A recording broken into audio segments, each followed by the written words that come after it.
حضرت انس رضی اللہ تعالیٰ عنہ سے روایت ہے کہ نبی کریم صلی اللہ علیہ وآلہ وسلم غزوہ خیبر میں تشریف لے گئے۔ ہم نے وہاں فجر کی نماز اندھیرے ہی میں پڑھی۔ پھر نبی کریم صلی اللہ علیہ وآلہ وسلم سوار ہوئے اور ابو طلحہ بھی سوار ہوئے۔ میں ابو طلحہ کے پیچھے بیٹھا ہوا تھا۔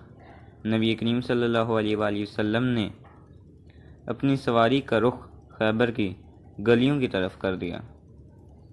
میرا گھٹنا نبی کریم صلی اللہ علیہ وآلہ وسلم کی ران سے چھو جاتا تھا۔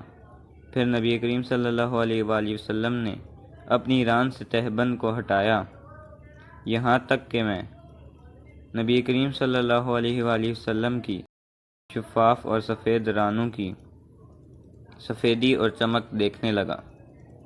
جب آپ خیبر کی بستی میں داخل ہوئے تو آپ صلی اللہ علیہ وآلہ وسلم نے فرمایا، اللہ اکبر، اللہ سب سے بڑا ہے۔ خیبر برباد ہو گیا۔ جب ہم کسی قوم کے آنگن میں اتر جائیں تو ڈرائے ہوئے لوگوں کی صبح منحوس ہو جاتی ہے۔ آپ نے یہ 3 مرتبہ فرمایا۔ اس نے کہا کہ خیبر کے یہودی لوگ اپنے کاموں کے لیے باہر نکلے ہی تھے کہ وہ چلا اٹھے کہ محمد صلی اللہ علیہ وآلہ وسلم لشکر لے کر پہنچ گئے۔ پس ہم نے خیبر لڑ کر فتح کر لیا اور قیدی جمع کیے گئے۔ پھر دحیہ رضی اللہ تعالیٰ عنہ آئے اور عرض کی کہ یا رسول اللہ، قیدیوں میں سے کوئی باندی مجھے عنایت کیجیے۔ آپ صلی اللہ علیہ وآلہ وسلم نے فرمایا کہ جاؤ، کوئی باندی لے لو۔ انہوں نے صفیہ بنت حیہ کو لے لیا۔ پھر ایک شخص نبی کریم صلی اللہ علیہ وآلہ وسلم کی خدمت میں حاضر ہوا اور عرض کی، یا رسول اللہ، صفیہ جو قریظہ اور نذیر کے سردار کی بیٹی ہیں، انہیں آپ نے دحیہ کو دے دیا۔ وہ تو صرف آپ ہی کے لیے مناسب تھیں۔ اس پر آپ صلی اللہ علیہ وآلہ وسلم نے فرمایا کہ دحیہ کو صفیہ کے ساتھ بلاؤ۔ وہ لائے گئے۔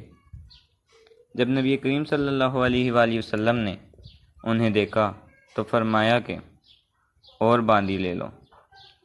پھر نبی کریم صلی اللہ علیہ وآلہ وسلم نے صفیہ کو آزاد کر دیا اور انہیں اپنے نکاح میں لے لیا۔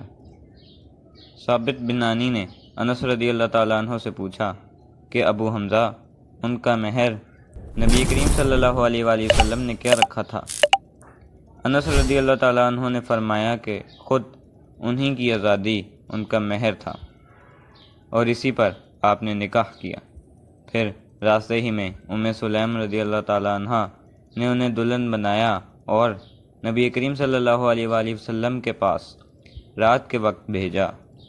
اب نبی کریم صلی اللہ علیہ وآلہ وسلم دلہا تھے، اس لیے آپ صلی اللہ علیہ وآلہ وسلم نے فرمایا کہ جس کے پاس بھی کچھ کھانے کی چیز ہو تو یہاں لائے۔ آپ نے ایک چمڑے کا دسترخوان بچھایا۔ بعض صحابہ کھجور لائے، بعض گھی۔ انس رضی اللہ تعالیٰ عنہ نے ستو کا بھی ذکر کیا۔ پھر لوگوں نے ان کا حلوہ بنا لیا۔ یہ رسول اللہ صلی اللہ علیہ وآلہ وسلم کا ولیمہ تھا۔